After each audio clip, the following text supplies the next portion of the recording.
오늘 우리는 이 상속받는 믿음이라는 주제로 함께 우리 하나님의 말씀 우리 나누도록 하겠습니다.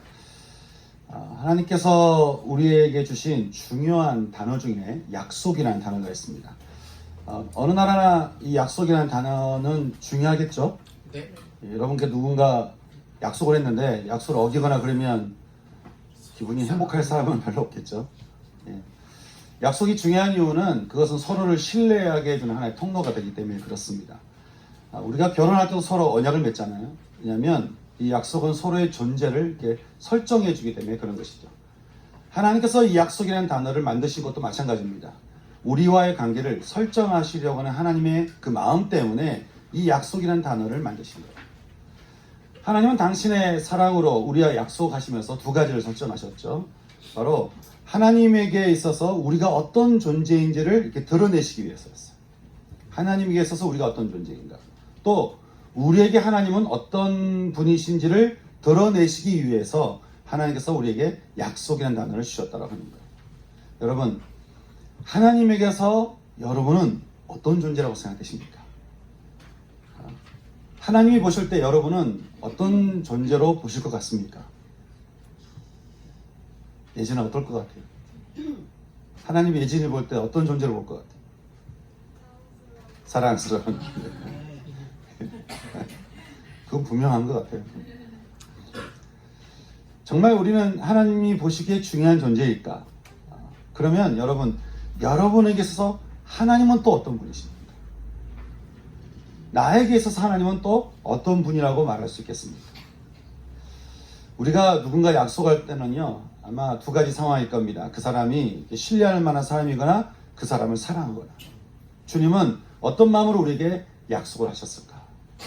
성경은 말씀이 육신이 되어 우리 가운데 거하심에 우리가 그의 영광을 보니 아버지의 독생자의 영광이요 은혜와 진리가 충만했다라고 말씀하고 있습니다.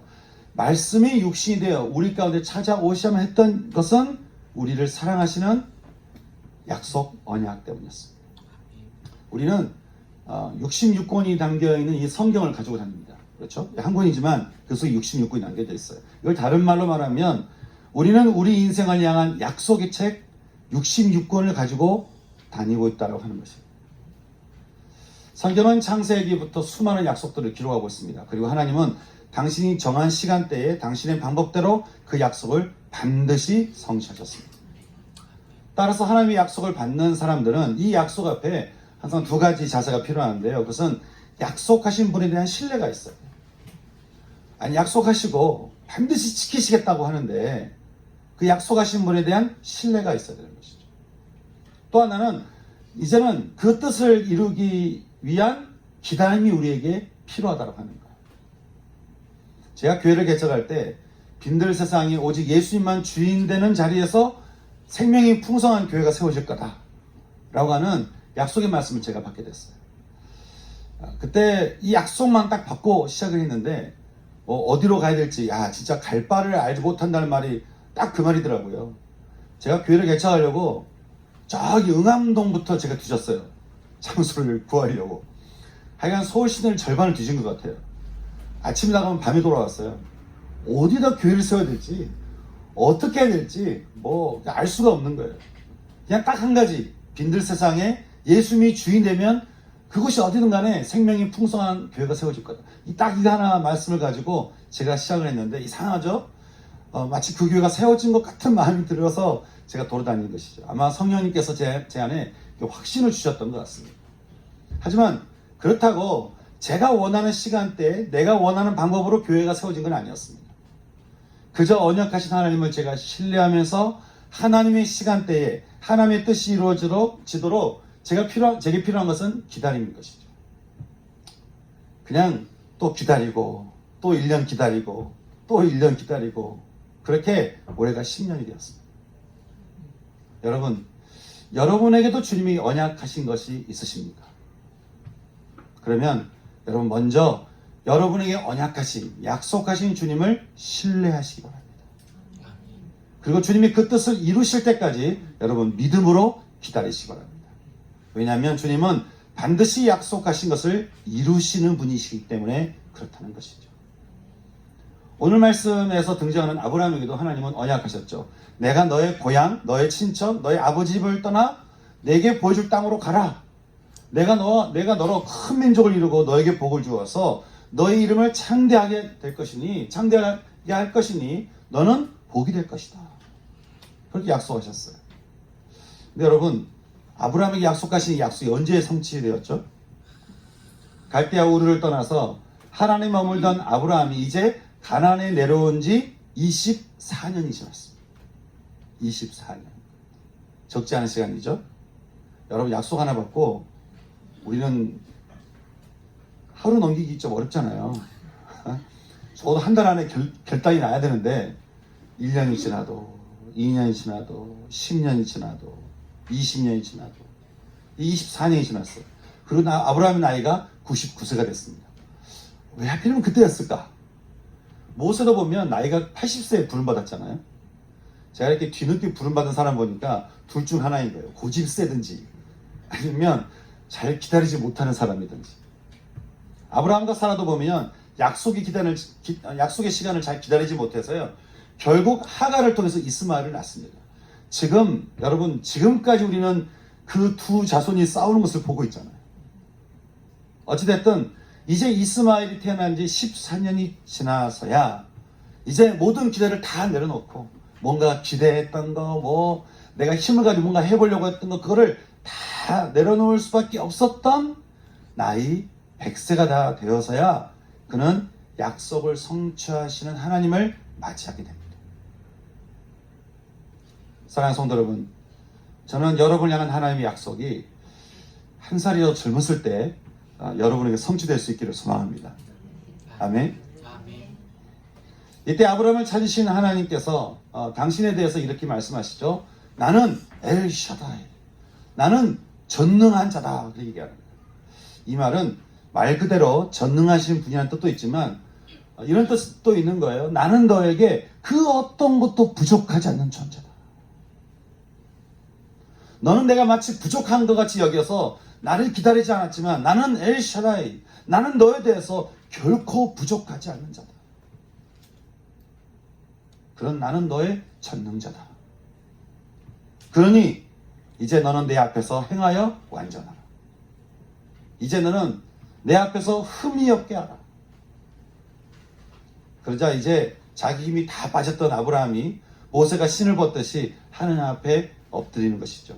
그리고 자신의 모든 삶을 다 위탁하면서 하나님 앞에 엎드렸던 이 아브라함에게 오늘 하나님께서 세 가지 언약을 말씀해 주시는데 그 첫 번째 언약은 바로 이름에 대한 언약이었습니다. 너는 이제 아브라함이 아니라 아브라함이 되리라. 하나님께서 말씀하셨죠. 내 언약이 너와 함께 있으니 너는 이제부터 너의 이름을 아브라함이라 하지 말고 아브라함이라 하리라. 아브람, 이 말은요, 존귀한 자라는 뜻입니다. 존귀한 아버지다, 이런 말이에요. 그런데 하나님은 단순히 존귀한 아버지를 넘어서서 많은 민족의 아버지라는 이름의 뜻, 아브라함이다 라는 이름으로 이름을 바꾸신 거예요.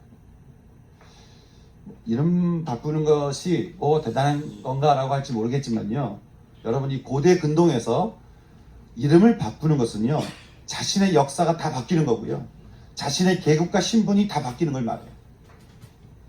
위로 갔든 아래로 가든 이름을 바꿨다라고 하는 것은 굉장한 의미가 생겼다라고 하는 것을 말하는 것이죠. 아브라함이 그랬습니다. 하나님은 그에게 언약하시며 이제 그 언약을 받을 만한 신분이 되게끔 이름을 바꾸시는데 그게 바로 아브라함에서 아브라함이 되었다. 근데 아브라함만 바꾼 게 아니었죠.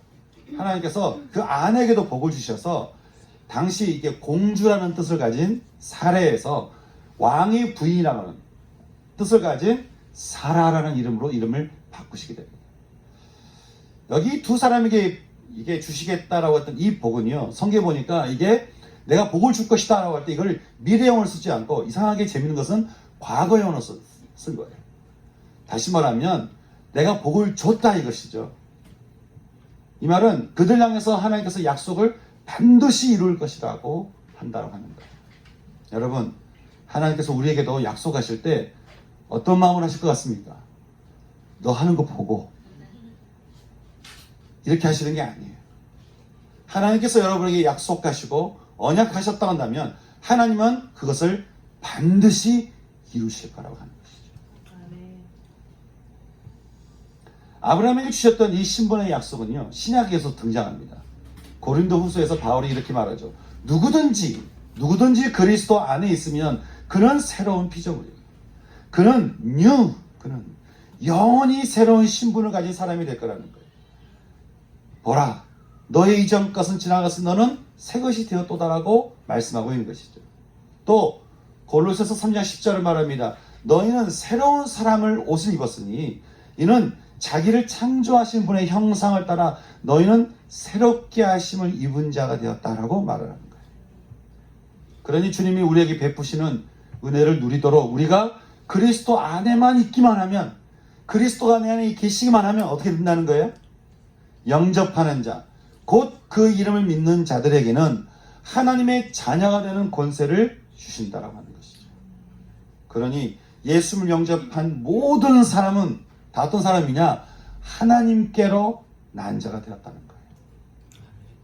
우리는 마치 이렇게 땅에다가 딱 다리를 붙이고 사는 사람처럼 살고 있지만 하나님 우리를 보실 때 내가 예수를 영접했다 하면 하나님은 하나님께로부터 난 자로 우리를 보신다고 하는 것이죠. 여러분은 예수님을 여러분 삶의 주인으로 영접하셨습니까? 아멘. 의심이 되세요? 영접한 것 같긴 한데 오늘 이 시간 꼭 주님을 영접하시길 주님의 이름으로 축원합니다. 여러분이 예수를 영접했다고 한다면 여러분 기억하시기 바랍니다. 여러분의 신분은 바뀌었습니다. 여러분 더 이상 세상의 사람이 아니라 하나님의 사람이 된 줄 믿으시기 바랍니다. 아멘. 아멘. 우리 앞뒤 자로 인사 나누시죠. 당신은 하나님의 사람입니다. 당신은 하나님의 사람입니다. 당신은 하나님의 사람입니다. 당신은 하나님의 사람입니다. 하나님은 당신의 자녀에 대해서 무한한 책임을 가지십니다. 그러니 여러분, 저는 우리에게 주어진 이 놀라운 신분대로 살아갈 수 있는 축복이 우리 가운데 있을 수 있기를 소망하는 것입니다. 아멘. 또 하나 아브라함에게 주신 언약이 있었어요. 그것은 바로 수많은 자손이 세워질 거라고 하는 언약이었습니다. 내가 너로 심히 번성하게 하리니 너에게서 민족이 나며 왕들이 너에게서 나올 거라는 거예요. 여러분, 민족이 나온다라고 하는 것은 열방으로 후손들이 퍼져나갈 것을 말씀하고 있고요. 또 왕들이 나온다라고 하는 것은 나라들이 세워진다는 의미를 얘기해주고 있습니다. 우리는 이 말씀을 좀 아브라함이 살았던 시대에서 이해할 필요가 있습니다. 후손이 많이 세워질 것이다. 만약 여러분에게 자네가 너에게 복을 줄 텐데 한 자녀가 수백 명이 태어날 거다. 지금의 의미하고 그 당시 의미하고는 다른 것이죠.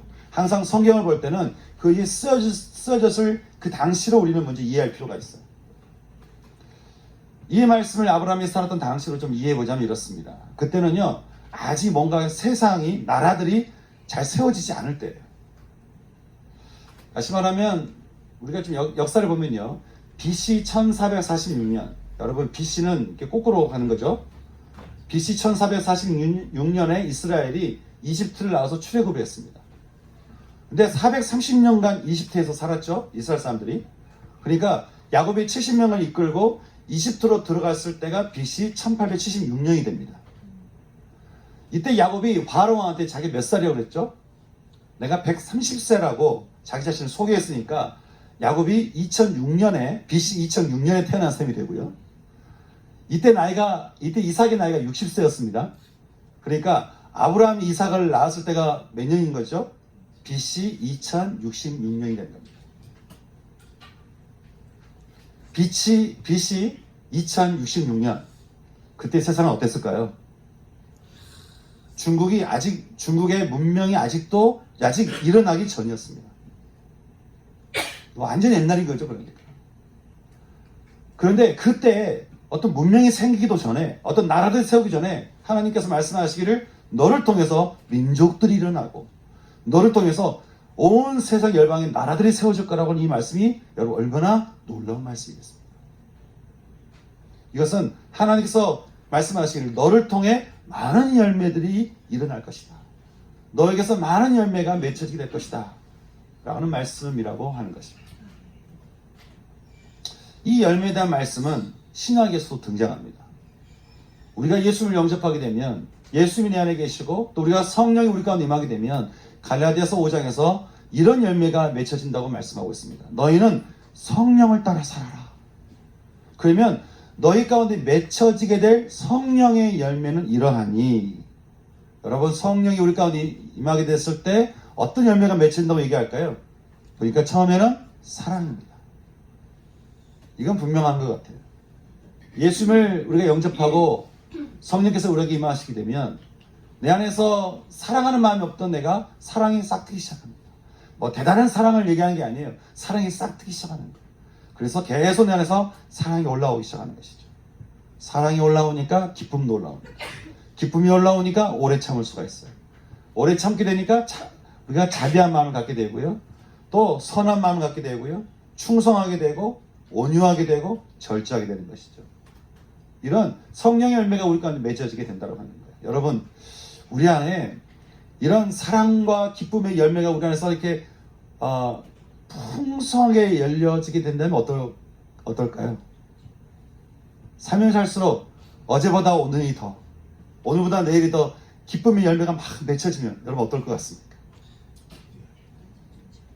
어떤 사람은 그게 가능하겠습니까? 그렇게 말하는 사람이 있는데 여러분을 믿지 마세요. 여러분을 인도하시는 예수님을 믿으시기 바랍니다. 아멘.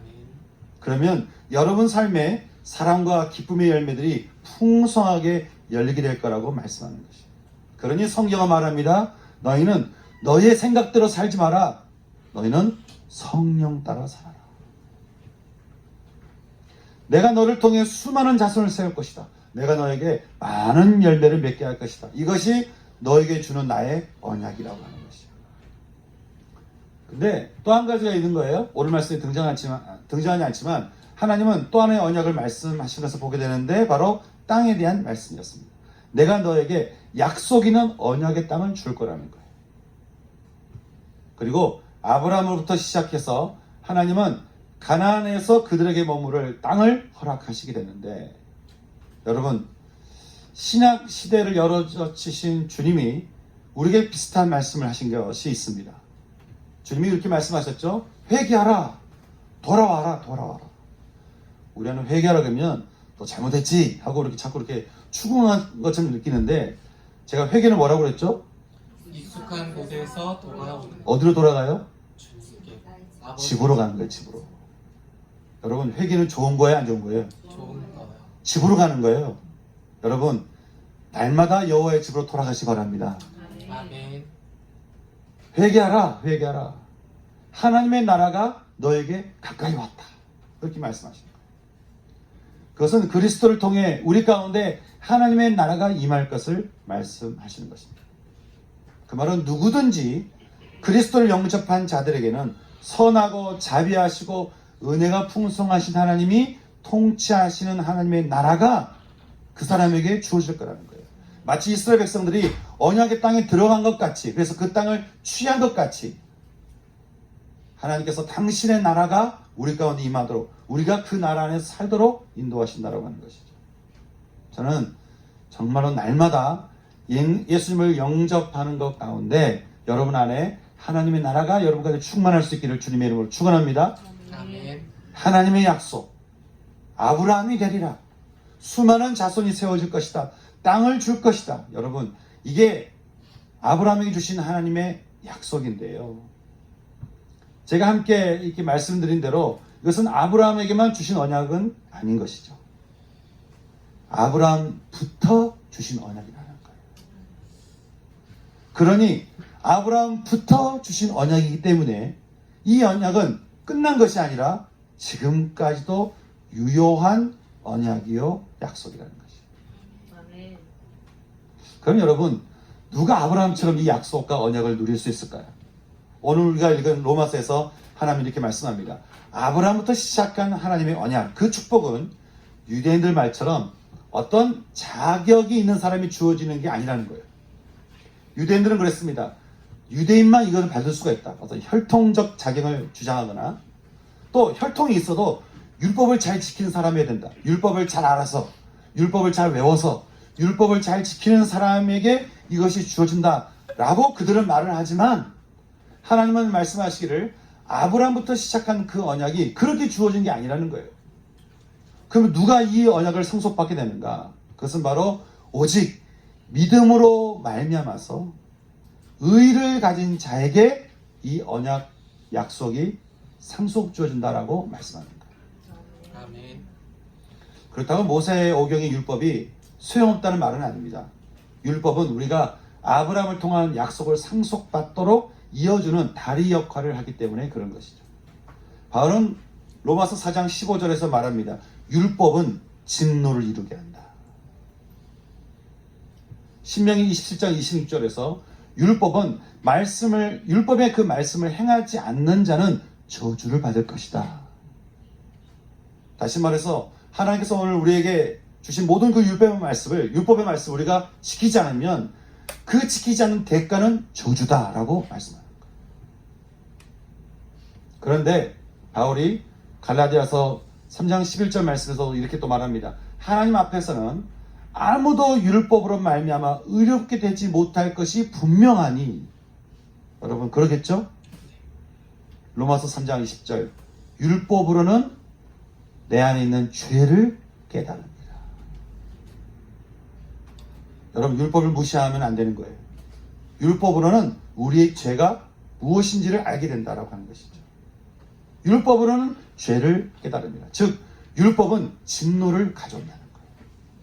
그러니 율법을 지킬 수 없어서 구원을 얻지 못하는 우리는 사실상 언약을 받지 못한 사람이라는 것이죠. 하지만 성경은 이렇게 말합니다. 로마서 3장 21절 율법 외에 또 하나가 등장했는데 그것은 하나님의 의라는 거예요. 율법 외에 오직 믿음을 통한 의롭게 되는 축복이 나타났으니 이로 인해서 누구든지 믿는 자는 다 아브라함으로부터 시작된 복을 누리게 된다고 하는 것이죠. 아멘. 여러분 사실 아브라함도요 무슨 자격이 있거나 그가 무슨 율법을 잘 지켜서 이 언약을 받은 게 아닙니다. 성경에 보니까 하나님께서 그에게 언약하실 때 그의 나이가 몇 살이었다고 했죠?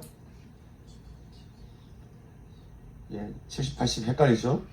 나중에 100살이 돼서야 99세 때 이 언약을 받게 되는데 여러분 99세 때 너를 통해서 민족이 태어날 것이다. 사라가 나이가 아무리 젊었어도 좋게 80은 넘었을 텐데 야 이게 아이가 태어날 것이다.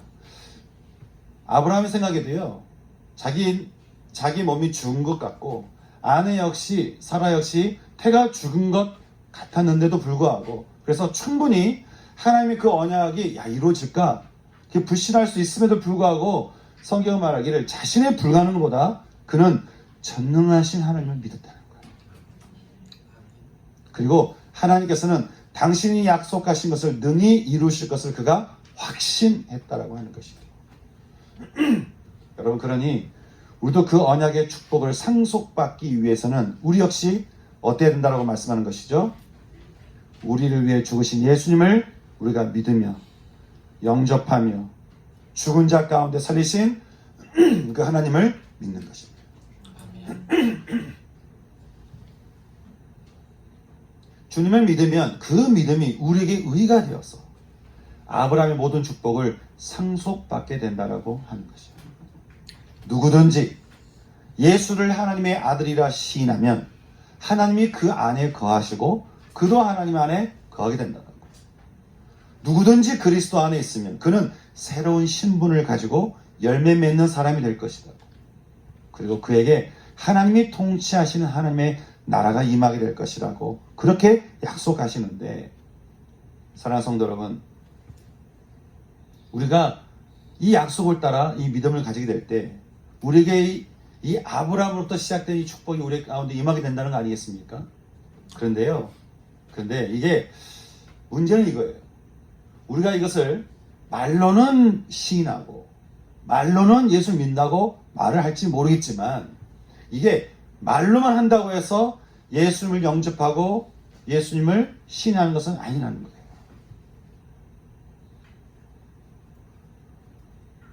우리가 말로는 예수님 영접합니다 말을 하지만 이게 말로만 한다고 되는 일이 아니라는 거예요. 야고보서 2장에서 예수님의 육신의 형제였던 야고보 선생이 이렇게 말합니다. 형제들아, 만일 사람이 믿음이 있다고 말을 하고 거기서 행함이 없으면 그 믿음이 너를 구원하겠느냐? 믿음은 행함과 함께 일하고 행함으로 믿음은 온전해지게 되느니라. 그러니 영혼이 없는 몸은 죽은 것 같이 행함이 없는 믿음은 죽은 것입니다. 그러니 우리가 말로만 믿을 게 아니라 행함이 따라와야 된다고 하는 것이죠. 주님은 그 행함에 대해서 오늘 함께 읽었던 마가복음 8장에서 이렇게 말씀합니다. 누구든지 나를 따라오려거든 자기를 부인하고 자기 십자가를 지고 나를 따를 것입니다. 나를 믿는 자는 이제 어떻게 해야 되는 것인가? 두 가지를 말씀하고 계시죠. 첫 번째는 뭡니까? 자기를 부인하는 것. 여러분, 자기를 부인한 것은요, 옛 것을 부인하는 것을 말합니다. 예수님을 믿고 받아들이면서 새로운 신분으로 부름을 받았는데도 불구하고 늘 옛 것을 붙들며 사는 사람이 있습니다. 늘 옛사람의 흔적, 옛사람의 상처, 옛사람의 생각, 옛사람의 습관을 버리지 못하는 거예요. 제가 아버지에게 많은 상처를 입고 우리 형제들에게도 상처를 많이 입고 자랐어요. 지금 저는 제 아버지를 볼 때 그 옛 상처로 아버지를 보지 않습니다. 제 형제를 만날 때 내 옛날의 상처의 그 나로 보는 것이 아니에요. 왜냐하면 이젠 더 이상 그것은 내가 아니기 때문에 그런 것이에요. 하나님이 주신 은혜를 받을 때마다, 하나님이 주신 사랑의 선물을 받을 때마다 먼저 우리가 해야 될 일이 있다고 한다면 그것은 내 안에 있는 옛사람에 대해서 내가 자꾸 어떻게 하라는 거예요? deny, 부인하라는 거예요. 그건 내가 아니라는 것이죠. 우리는 어렸을 때 자라오면서 우리가 배웠던 그 정서를 나라고 생각하기 쉽습니다. 여러분, 그게 여러분일까요? 아니면 하나님이 처음 창조하셨을 때 여러분일까요? 내가 어렸을 때 내가 갖고 왔던 나는, 그거는 하나님이 원래 창조했던 내 모습이 아니잖아요. 그거는 내가 아닌 거예요. 그래서 지금 어떻게 말씀하시죠? 그거를 deny, 부인하라는 거예요. 또 상처가 없다 할지라도 다른 곳에서 자꾸 나를 정의를 내리는 이야기를 듣는 경우가 있어요. 다른 사람이 하는 말, 또 심지어는 내가 나에게 하는 말, 그래서 어떤 책에서 읽어서 내가 나에 대해서 듣는 말. 여러분을 창조하신 하나님의 말씀이 맞겠습니까? 아니면 다른 사람이 말하는 여러분의 존재가 맞는 말이겠습니까? 여러분을 창조하신 분의 말이 맞는 거 아니겠어요? 그러면 내가 무엇을 부인해야 되는 것이죠? 하나님이 나에게 말씀하지 않는 것에 대해서 내가 deny, 부인해야 되는 거예요. 그게 아무리 매혹적이고 아무리 맞는 것 같아 보여도 우리가 그것을 deny, 부인해야 된다고 하는 거예요.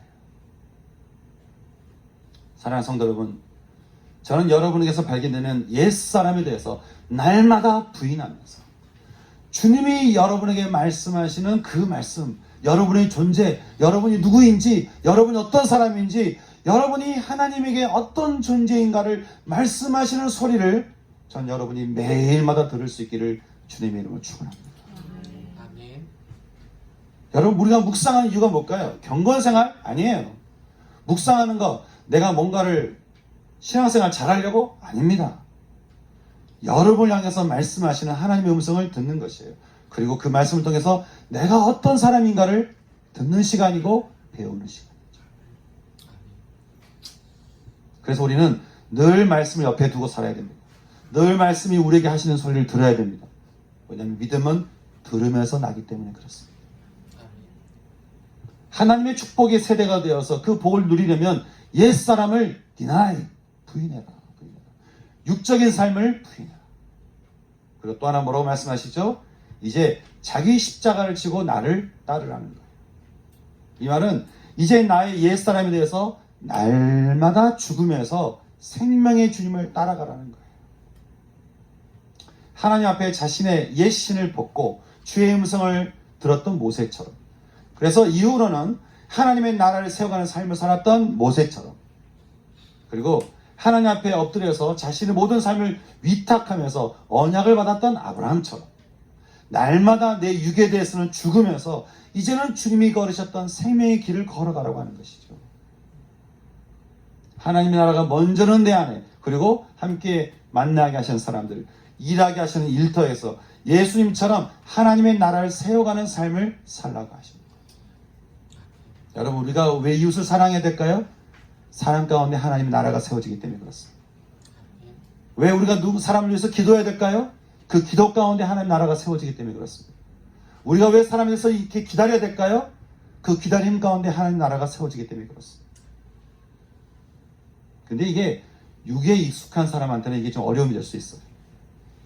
육으로 익숙한 나를 부인하면서 날마다 십자가를 지고 죽는 삶이, 그리고 주님이 걸으시는 길을 따라가는 것이 마치 이렇게 끌려가는 것 같이 느낌이 들거든요.